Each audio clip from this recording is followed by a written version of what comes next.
जी आनंद महोदय धन्यवाद। तो इधर उधर की न बात कर, ये बता कि पहलगाम क्यों हुआ। मुझे दहशत गर्दों से रंज है, पर तेरी रहबरी पे भी सवाल है। धन्यवाद सभापति महोदय। मैं बधाई दूंगा इंडिया गठबंधन के अपने नेता माननीय अखिलेश यादव जी को, राहुल गांधी जी समेत विपक्ष के सभी नेताओं का, कि उन्होंने इस फैसला कुन जंग में सरकार के साथ चट्टान की तरह खड़े रह करके अपना समर्थन देने का काम किया है। मैं अपनी देश की बहादुर फौज और अपने वीर सैनिकों को उनका अभिनंदन करना चाहूंगा, जिन्होंने दुश्मन देश की छाती पर चढ़ करके आतंकी ठिकानों को नेस्तनाबूद करने का काम किया है। साथ ही साथ पहलगाम में हुए खुफिया तंत्र की विफलता पर, विदेश नीति की विफलता पर तथा डोनाल्ड ट्रंप की बेलगाम बयानबाजी की चुप्पी साधने पर भारतीय जनता पार्टी सरकार की कड़ी भर्त्सना भी करना चाहूंगा। सभापति जी, पहलगाम में जो दुखद घटना हुई वो देश के माथे पर कलंक का टीका है। देश जानना चाहता है जिन्होंने हमारी बहनों का सिंदूर उजाड़ा और ये कहा कि मोदी को जाकर के बता देना उन कायरों का क्या हुआ।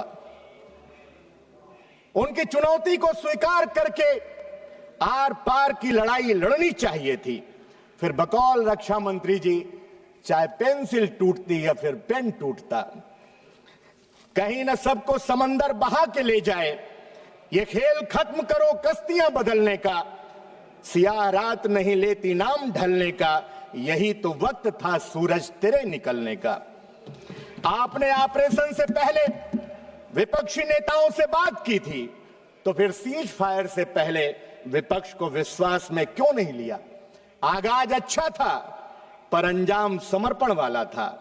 कोई कह रहा था कि अभी तो इधर से कोई लंबी लंबी फेंक रहा था कि एक फोन पर रूस और यूक्रेन का युद्ध विराम हो गया, लेकिन हमें क्या पता था कि 7 समंदर पार कोई हमसे भी लंबी लंबी फेंकने वाला बैठा है, जो ये कह रहा है कि हमने एक फोन करके भारत और पाक के युद्ध को रुकवाने का काम कर दिया। रक्षा मंत्री जी कह रहे थे कि शेर और मेढक से कहीं लड़ाई होती है, और मेढक से लड़ने में अगर पसीना आ गया तो सोचिए जो पीछे से लड़ रहे थे उनसे अगर सामने से लड़ना होगा तो क्या होगा।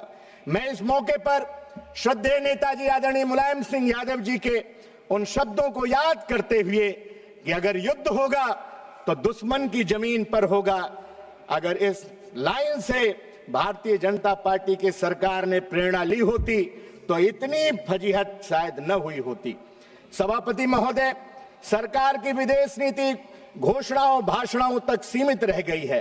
पाकिस्तान और चीन की बढ़ती नजदीकी को आपने नजरअंदाज किया। माननीय सभापति महोदय, ये समय है कि सरकार आत्ममंथन करे।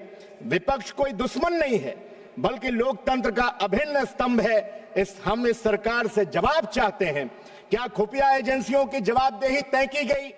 क्या डोनाल्ड ट्रंप की टिप्पणी पर कोई आधिकारिक विरोध दर्ज किया गया? क्या भविष्य में ऐसे हमलों से निपटने के लिए कोई नया रोड मैप तैयार किया गया है? देश को भावनात्मक भाषण नहीं, ठोस रणनीति चाहिए। राष्ट्रवाद का दिखावा नहीं, राष्ट्रीय सुरक्षा का ठोस ढांचा चाहिए। आपने समय दिया, आपका बहुत बहुत धन्यवाद।